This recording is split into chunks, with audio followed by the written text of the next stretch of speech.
Bismillahirrahmanirrahim. Assalamualaikum warahmatullahi wabarakatuh. Dalam Islam diyakini bahwa hakikat hantu adalah jin yang menampakkan diri kepada manusia dalam rupa yang bukan aslinya. Jadi jin diberi kemampuan oleh Allah Subhanahu wa taala bisa merubah wujudnya sesuai yang dia mau. Penjelasan ini sudah kita ulas di video sebelumnya. Silahkan dicek dulu aja.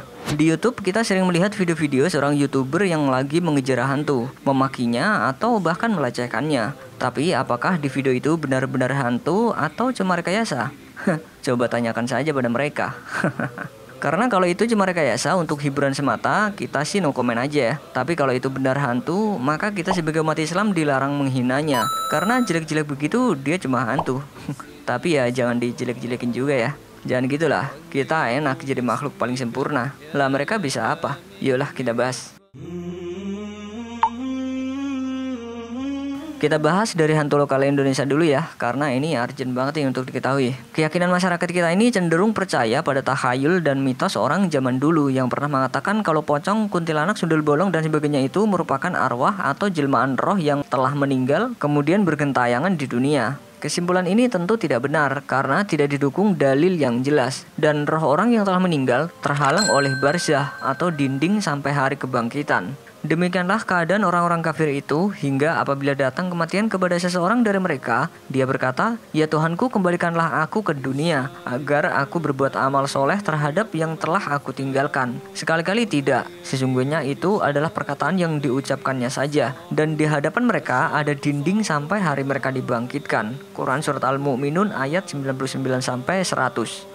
Namun ada kemungkinan roh menampakkan diri di alam mimpi, terutama jika si mayit meninggalkan hutang ketika masih hidup dan tidak sempat melunasinya. Rasulullah Shallallahu Alaihi Wasallam bersabda, jiwa seorang mukmin itu bergantung dengan hutangnya hingga terbayar. Hadis riwayat Ibnu Majah. Keterangan selengkapnya akan kita bahas di lain kesempatan.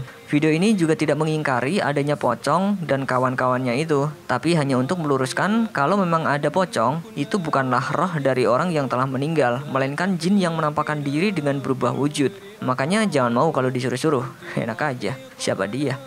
Nabi Muhammad SAW diutus sebagai seorang nabi dan rasul, baik kepada manusia maupun kepada jin. Karena Islam adalah agama rahmatan lil alamin, jadi tidak hanya kepada manusia saja, tetapi juga jin serta semesta alam. Dari dahulu kaum muslimin sangat terkenal dengan akhlaknya, kebaikan tingkah laku dan perbuatannya, baik kepada sesama manusia maupun kepada jin dan hewan. Bahkan Nabi Muhammad SAW sendiri mengatakan bahwa beliau diutus untuk menyempurnakan akhlak. Sesungguhnya aku diutus untuk menyempurnakan akhlak yang baik. Hadis riwayat Bukhari, Ahmad dan Al-Hakim.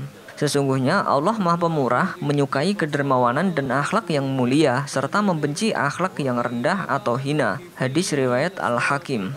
Islam adalah agama yang indah. Dalam ajaran Islam menghina, mencela atau mengolok-olok orang lain termasuk perbuatan yang terlarang. Hai orang-orang yang beriman, janganlah sekumpulan orang laki-laki merendahkan kumpulan yang lain. Boleh jadi yang ditertawakan itu lebih baik dari mereka, dan jangan pula sekumpulan perempuan merendahkan kumpulan lainnya. Boleh jadi yang direndahkan itu lebih baik. Dan janganlah suka mencela dirimu sendiri, dan jangan memanggil dengan gelaran yang mengandung ejekan. Seburuk-buruk panggilan adalah panggilan yang buruk sesudah iman, dan barang siapa tidak bertobat maka mereka itulah orang-orang zalim. Quran Surat Al-Hujurat ayat 11.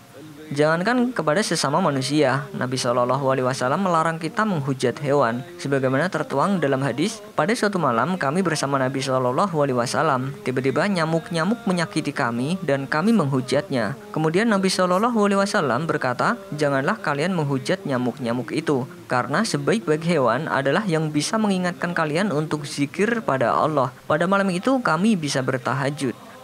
Dalam menyembelih hewan pun kita diperintahkan untuk tidak menyiksa, dan sudah terbukti kalau penyembelihan yang disyariatkan Rasulullah SAW adalah penyembelihan yang paling manusiawi. Kemudian kepada setan yang jelas-jelas dia adalah musuh manusia yang abadi, beliau SAW melarang kita menghujatnya. Tetapi larangan menghujat setan di sini bukan karena masalah sopan dan tidak sopan, melainkan ada alasan lain. Karena mengumpat setan justru tidak akan membuatnya terhina, bersedih atau depresi, tapi si setan setan malah bangga. Umpatan buruk baginya seolah-olah seperti penghargaan kepada setan yang semakin meneguhkan bahwa keburukan yang dilakukannya benar-benar buruk. Hal ini tertuang dalam Sunan Abu Daud. Dari Abdul Malik, dari seorang laki-laki, ia berkata, aku membonceng di belakang Nabi SAW. Maka ketika hewan tunggangan beliau lambat saat berjalan, aku berkata, celakalah setan ini.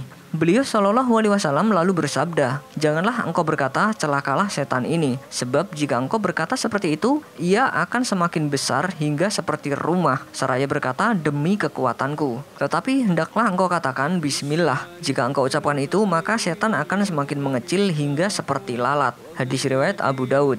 Karena memang tugasnya menggoda manusia untuk berbuat yang dilarang, maka dengan kita mengumpat setan, maka setan semakin sombong. Pancingannya dimakan dengan kita berkata kasar. Kita memang tidak boleh mencelanya, tetapi kita boleh melaknatnya sebagaimana Allah melaknat iblis sampai hari kiamat. Agak berbeda tipis, tapi coba kita perhatikan ayat dan hadisnya. Allah berfirman, keluarlah dari surga, karena sesungguhnya kamu terkutuk, dan sesungguhnya kutukan itu tetap menimpamu sampai hari kiamat. Quran Surat Al-Hijr ayat 34-35.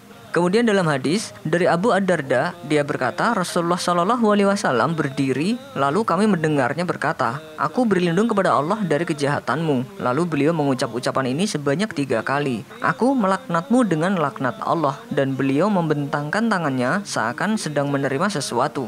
Manakala beliau telah selesai melaksanakan sholat, kami pun bertanya, wahai Rasulullah, kami telah mendengarmu mengucapkan sesuatu di dalam sholat yang sebelumnya kami belum pernah mendengarmu mengucapkannya, dan kami juga melihatmu membentangkan tanganmu padanya. Beliau SAW menjawab, sesungguhnya musuh Allah, iblis, datang dengan membawa api untuk diletakkan di wajahku. Maka aku pun berdoa, a'udzubillahi minka, aku berlindung kepada Allah dari kejahatanmu sebanyak 3 kali. Kemudian aku berkata, al-anauka bila'natillahi tammah, aku melaknatmu dengan laknat Allah sebanyak 3 kali, namun dia tidak juga mundur. Lalu aku ingin membinasakannya. Demi Allah, kalaulah bukan karena 2 saudara kita, Nabi Sulaiman, niscaya setan itu sudah terikat di masjid dan dipermainkan oleh anak-anak penduduk Madinah. Hadis riwayat Muslim.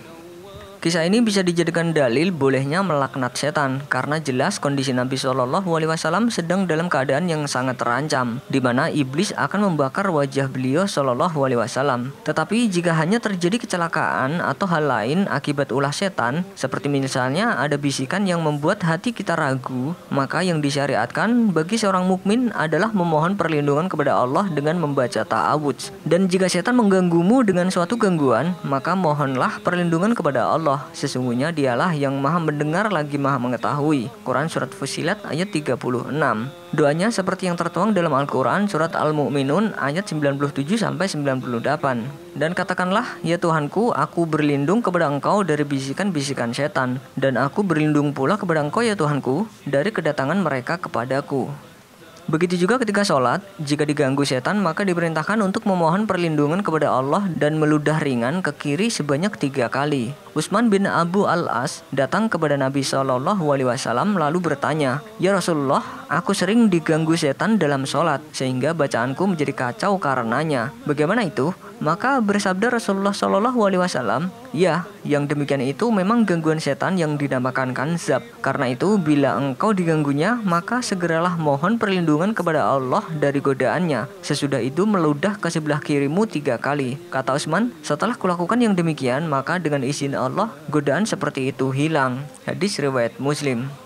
Sebaiknya kita jauhi mengumpat, karena umpatan tetaplah umpatan. Sisi yang hendaknya dijauhi bukan sekedar kata-kata kasarnya, tetapi juga luapan amarahnya. Karena jika kita ingin memiliki kemampuan mengendalikan amarah dengan sempurna, kita harus belajar menahan diri agar lisan kita juga pandai menahan amarah. Wallahu a'lam bishawab. Wassalamualaikum warahmatullahi wabarakatuh.